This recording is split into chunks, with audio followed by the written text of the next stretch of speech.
अस्सलामु अलैकुम नाजरीन, आप देख रहे हैं पैगामे औलिया चैनल। तो नाज़रीन कराम, आज हम आपके सामने पेश करने जा रहे हैं हज़रत मखदूम अलाउद्दीन अली अहमद साबिर पाक रहमतुल्लाह अलैह की करामात का इतना हैरत अंगेज़ और दिलचस्प वाक़या जिसे सुनकर आपका ईमान ताज़ा हो जाएगा। ये वाक़या है सरकार साबिर पाक रहमतुल्लाह अलैह की करामत का कि जब सरकार साबिर पाक रहमतुल्लाह अलैह ने खुद अपनी नमाज जनाजा पढ़ाई। जी हाँ नाजरीन, इतनी बड़ी हैरत अंगेज़ करामात के एक बुज़ुर्ग अपनी नमाज जनाजा खुद पढ़ाते हैं और उसके बाद फ़ना और बका का राज अपने मुरीद हज़रत शमसुद्दीन तुर्क पानीपती रहमतुल्लाह अलैह को समझाते हैं। तो कैसे हुआ ये सब और क्या थी ये जिंदा करामत, जानते हैं हम इस वीडियो में। तो मेरी आपसे मोहतबाना गुजारिश है कि इस वीडियो को आखिर तक ज़रूर देखें और वीडियो पसंद आने की सूरत में इसे लाइक और शेयर ज़रूर करें। नाज़रीन कराम, सरकार साबिर पाक रहमतुल्लाह अलैह की ज़ाते बाबरकत से कौन वाकिफ़ नहीं है। आप औलियाए कराम में आफताब की मानिंद हैं और आप एक ऐसे आली मकाम और आलीशान बुजुर्ग गुजरे हैं कि आपके मिसले का कोई बुजुर्ग नजर ही नहीं आता। नाज़रीन कराम, हजरत साबिर पाक रहमतुल्लाह अलैह के कलियर आने के 13 साल बाद हजरत ख्वाजा शमसुद्दीन तुर्क पानीपती रहमतुल्लाह अलैह आपकी खिदमत में हाजिर हुए। आपके तशरीफ लाने के कुछ अरसे बाद हजरत बाबा फरीदुद्दीन मसूद गंज शकर रहमतुल्लाह अलैह का विसाल हो गया। जब हजरत साबिर पाक रहमतुल्लाह अलैह को इसका इल्म हुआ तो आपको बहुत सदमा हुआ और फरमाया कि मेरे पीर को फना और बका दोनों हासिल हैं। इस पर हजरत शमसुद्दीन तुर्क पानीपती रहमतुल्लाह अलैह ने जनाब साबिर पाक रहमतुल्लाह अलैह से दरियाफ्त किया कि फना और बका से क्या मुराद है हुजूर। तो हजरत साबिर पाक रहमतुल्लाह अलैह ने फरमाया कि वक्त आने पर शमसुद्दीन तुम्हें बता दूंगा। एक दिन जब हजरत ख्वाजा शमसुद्दीन तुर्क पानीपती रहमतुल्लाह अलैह सरकार साबिर पाक रहमतुल्लाह अलैह की खिदमत में हाजिर हुए तो हज़रत मखदूम अलाउद्दीन अली अहमद साबिर पाक रहमतुल्लाह अलैह ने सिलसिला चिश्तिया के मुताबिक इसमें आज़म की तालीम दी और खरकाए खिलाफत आप हज़रत शमसुद्दीन को अता कर दिया। जब उन्हें आपकी खिदमत करते हुए 19 साल गुजर गए थे तो आपने एक दिन उनसे फरमाया कि शमसुद्दीन, अब तेरी तरबियत यानी कि तालीम मुकम्मल हो गई है, अब तुम जाओ और तुम शाही फौज में नौकरी कर लो। मगर याद रखो, जिस दिन भी आपसे कोई करामत हो गई वह दिन हमारी ज़िंदगी का आखिरी दिन होगा। उस दिन हम इस दुनिया फ़ानी से कूच करेंगे। तू मेरा बेटा है, तेरे अलावा कोई मेरे जनाजे में शामिल ना होगा। फ़ौरन आकर मुर्शिद की तदफीन करना, उसके बाद इस सरजमीन पर ना ठहरना बल्कि पानीपत चले जाना। यह सुनकर हज़रत शमसुद्दीन तुर्क पानीपती रहमतुल्लाह अलैह ने अर्ज़ किया कि हुजूर को गुस्ल दिया जाएगा। इस पर हज़रत ने फरमाया हाँ। फिर शमसुद्दीन तुर्क पानीपती रहमतुल्लाह अलैह ने अर्ज़ किया, जबकि बंदगाने खुदा में से कोई ना होगा तो मैं अकेला आपको कैसे गुस्ल दूंगा हुजूर। आप रहमतुल्लाह अलैह ने फरमाया, इरादा कर लेना, गुस्ल हो जाएगा और जिस चीज़ की आपको ज़रूरत होगी उसका ख्याल अपने दिल व दिमाग में लाते रहना, खुद ब खुद तुम्हारी ज़रूरत पूरी होती रहेगी। फिर हज़रत शमसुद्दीन तुर्क पानीपती रहमतुल्लाह अलैह ने पूछा कि हुजूर का कफन कहाँ से आएगा। तो फिर फरमाया कि तू इंतज़ाम करेगा लेकिन खुशबू फरिश्ते अपने साथ लाएंगे। आखिर में हज़रत शमसुद्दीन तुर्क पानीपती रहमतुल्लाह अलैह ने अर्ज़ किया कि पीर साहब, पानीपत में तो पहले से ही बू अली शाह कलंदर रहमतुल्लाह अलैह मौजूद हैं। इसके जवाब में हज़रत ने फरमाया कि उनका आखिर आ गया है और अब तुम वहाँ पहुँचोगे तो वो वहाँ से चले जाएंगे। आप रहमतुल्लाह अलैह के फरमान के बाद हज़रत शमसुद्दीन तुर्क पानीपती रहमतुल्लाह अलैह कलियर शरीफ से जाकर अलाउद्दीन खिलजी की फ़ौज में भर्ती हो गए। इस दौर की बात है जबकि आप सुल्तान की फ़ौज में एक सिपाही थे कि सुल्तान चित्तौड़ की फतह में बार बार नाकामयाब होने की वजह से बहुत रंजीदा और पस्त हिम्मत हो रहा था। जब वह अपनी तमाम तरकीबें आजमा चुका और नाकाम रहा और बहुत उदास हो गया, तब आखिर में फुकरा की मदद चाहिए। सुल्तान जिन दिनों फ़कीरों की तलाश में मारा मारा फिर रहा था और परेशान था तो किसी फ़कीर ने सुल्तान से कहा कि बगल में कटोरा और शहर में ढिंढोरा। सुल्तान ने जब उस फकीर से इस बात का मतलब पूछा तो उसने जवाब दिया कि तुम बेकार ही फकीरों की तलाश में फिर रहे हो, हालांकि खुद तुम्हारी फौज में ही एक इतना अजीम और इतना बड़ा शख्स मौजूद है कि अगर वह दुआ कर दे तो तुम्हारी फतह सामने है। सुल्तान ने पूछा कि मुझे कैसे पता चलेगा कि वह बुजुर्ग कौन है और वह आला मकाम हस्ती कौन है। तो फकीर बोला कि उन बुजुर्ग की अलामत यानी पहचान ये है कि रात में जोर की हवा चलेंगी तो तमाम सिपाहियों के चिराग बुझ जाएंगे, यानी कि तमाम सिपाहियों के खेमों के चिराग बुझ जाएंगे। पूरी फौज में सिर्फ एक ही चिराग रोशन रहेगा और वही उन बुजुर्ग का चिराग होगा और यही उनकी निशानी है। सुल्तान अलाउद्दीन खिलजी ये बात सुनकर बहुत खुश हुआ और निहायत बेचैनी से रात होने का इंतजार करने लगा।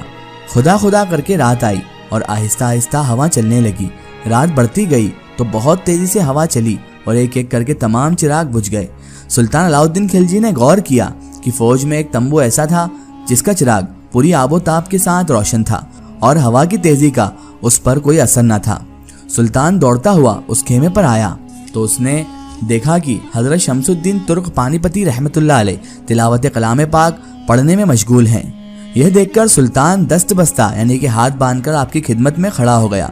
जब हजरत शमसुद्दीन तुर्क पानीपती रहमतुल्लाह अलैह तिलावत कलाम पाक से फारिग हुए और सुल्तान को हाथ बांधे हुए अपनी खिदमत में खड़े पाया तो समझ गए कि आज छुपना मुश्किल है।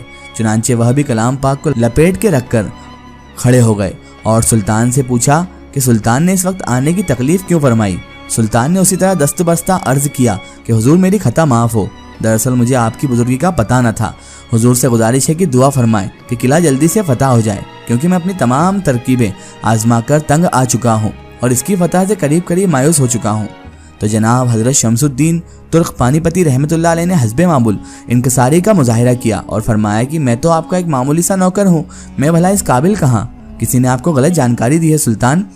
मगर सुल्तान ने कहा कि हुजूर मैं पहले ही बहुत शर्मिंदा हूँ और आप अपनी गलती पर नादिम भी हूँ, मुझे माफ़ कर दीजिए, मगर किले की फतह के लिए दुआ हुजूर को ही करनी पड़ेगी। जब सुल्तान को इस तरह खुशामद करते देखा तो वह सोच में पड़ गए और काफ़ी देर सोचने के बाद हजरत शमसुद्दीन पानीपती रहमतुल्लाह अलैह ने फरमाया कि मेरी कुछ शर्तें हैं, आप वह मान लें तो मैं दुआ कर दूंगा। सुल्तान तो किले की फतह के लिए बेताब हो ही रहा था। सुल्तान ने कहा आप हुक्म फरमाएं, मैं आपकी हर शर्त मानने के लिए तैयार हूँ। तो हजरत शमसुद्दीन तुर्क पानीपती रहमतुल्लाह अलैह ने फरमाया कि सबसे पहले आप मेरा इस्तीफ़ा मंजूर करें और मेरी तनख्वाह मुझे दे दें। मैं यहाँ से रवाना होकर तकरीबन 3 कोस के फासले पर जाकर दुआ करूँगा, आप किले पर हमला कर दें, अल्लाह ने चाहा तो किला ज़रूर फतह हो जाएगा। सुल्तान ने उसी वक्त उनकी तमाम बातें मान ली और इस्तीफ़ा मंजूर कर लिया, तनख्वाह दी और बहुत इज्जत व एहतराम के साथ रुखसत किया। हजरत शमसुद्दीन ने वहाँ से जाकर 3 कोस के फासले पर पहुँचने के बाद दुआ फरमाई और चित्तौड़ का किला फतह हो गया।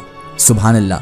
हजरत शमसुद्दीन तुर्क पानीपती रहमतुल्लाह अलैह ने फौरन समझ लिया कि आज शेख तरीकत हजरत मखदूम अलाउद्दीन अली अहमद साबिर पाक रहमतुल्लाह अलैह का विसाल हो गया है, क्योंकि आपको उनके विसाल का यकीन हो गया था। इसलिए आप फौरन कलियर शरीफ के लिए रवाना हो गए। रास्ते में आपको ठोकर लगी और आप गिरकर बेहोश हो गए। आप जब होश में आए तो अपने आप को कलियर शरीफ में पाया। जब हजरत शमसुद्दीन तुर्क पानीपती रहमतुल्लाह अलैह कलियर पहुंचे तब आपने देखा कि हजरत साबिर पाक रहमतुल्लाह अलैह का जिस्म मुबारक बेजान पड़ा हुआ है और ऐसा मालूम होता है कि अभी अभी आंखें बंद हुई। जंगली शेर आपके कदम मुबारक की तरफ खड़ा होकर पहरा दे रहा है और आपको देखकर शेर चला गया। हजरत शमसुद्दीन तुर्क पानीपती रहमतुल्लाह अलैह ने अपने पीरो मुर्शिद को गुस्ल देने का इरादा किया तो गुस्ल शरीफ हो गया। गुस्ल के बाद कफन पहनाने का इरादा किया तो तदफीन खुद ब खुद हो गई और जब आपका जनाजा मुबारक तदफीन के लिए तैयार हो गया तो हजरत शमसुद्दीन तुर्क पानीपती रहमतुल्लाह अलैह को नमाज जनाजा की फिक्र हुई तो क्या देखते हैं कि एक नकाब पोश बुजुर्ग घोड़े पर सवार होकर तशरीफ लाते हैं और हजरत साबिर पाक रहमतुल्लाह अलैह की जनाजे की इमामत करते हैं। और सलाम के वक्त हजरत शमसुद्दीन तुर्क रहमतुल्लाह अलैह देखते हैं कि दाएं बाएं नमाज जनाजा में लंबी कतारें शरीक हैं, जिनमें फरिश्ते, आरिफीन और शहदा और रिजालुल गैब शामिल हैं। नमाज जनाजे के बाद नकाब पोश अपने घोड़े पर सवार होने लगे तो शेख शमसुद्दीन तुर्क पानीपती रहमतुल्लाह अलैह ने घोड़े के पास जाकर उसकी बाग पकड़ ली और नकाब पोश शख्स से सवाल किया कि अगर कोई मुझसे पूछे कि तेरे पीरो मुर्शिद की नमाज जनाजा किसने पढ़ाई है तो मैं क्या जवाब दूंगा। हजरत शमसुद्दीन तुर्क पानीपती रहमतुल्लाह अलैह के इस इसरार पर नकाब पोश ने अपनी नकाब उठाई तो हजरत शमसुद्दीन तुर्क पानीपती रहमतुल्लाह अलैह ने देखा कि खुद हजरत साबिर पाक रहमतुल्लाह अलैह मौजूद हैं। इसके बाद हजरत साबिर पाक रहमतुल्लाह अलैह ने अपने जनाजे की तरफ इशारा करके फरमाया, ऐ शम्स वह फना है, और अपनी तरफ इशारा करके फरमाया कि यह बका है। उसके बाद आप रहमतुल्लाह अलैह वहाँ से चले गए और हजरत शमसुद्दीन तुर्क पानीपती रहमतुल्लाह अलैह इस राज को समझ गए। उसके बाद हजरत शमसुद्दीन तुर्क पानीपती रहमतुल्लाह अलैह ने आप रहमतुल्लाह अलैह के जिस्म अतहर को कब्र में उतारने का इरादा किया तो जिस्म अतहर खुद ब खुद कब्र में दाखिल हो गया और पुरअसरार तरीके से मिट्टी पकड़कर कब्र तैयार हो गई। चुनांचे साबिर पाक रहमतुल्लाह अलैह ने 690 हिजरी में पर्दा फरमा लिया। सुनाज़िन कराम, यही था वाक़या हजरत साबिर पाक रहमतुल्लाह अलैह और हजरत शमसुद्दीन तुर्क पानीपती रहमतुल्लाह अलैह का कि जब सरकार साबिर पाक रहमतुल्लाह अलैह की इतनी बड़ी जिंदा करामत हुई कि आपकी नमाज जनाजा खुद आपने ही अदा फरमाई और हजरत शमसुद्दीन तुर्क पानीपती रहमतुल्लाह अलैह को वो राज बताया जिसे फना और बका कहते हैं। वाकई सरकार साबिर पाक की शान बड़ी आला है। अगर ये वाक़या आपको वाकई बहुत पसंद आया है तो कमेंट में या साबिर जरूर लिखें। एक जरूरी इत्तला, अगर आप भी किसी बुजुर्ग या औलिया अल्लाह का वाक़या हमारे चैनल से शेयर करवाना चाहते हैं और आप चाहते हैं कि हम उन बुजुर्ग का वाक़या, करामात या कोई मालूमात पेश करें तो आप हमें कमेंट में उनके बारे में बता सकते हैं और हमारे फेसबुक पेज पर आप हमसे कांटेक्ट भी कर सकते हैं। फेसबुक पेज पैगाम औलिया को लाइक करें और उस पर हमसे जुड़ें। आखिर में अल्लाह तबारक व तआला से यही दुआ है कि अल्लाह ताला रसूल खुदा सल्लल्लाहु ताला अलैहि वसल्लम के सदके तौफीक हमें सरकार साबिर पाक कलेर शरीफ और तमाम औलिया किराम से मोहब्बत करने की और उनका अदब व ताज़ीम करने की तौफीक अता फरमाए और हमें हर बुरे काम हर बुरे अमाल से हमेशा बचाए रखे और सिरातुल मुस्तकीम की राह पर चलने की तौफीक अता फरमाए। आमीन या रब्बुल आलमीन।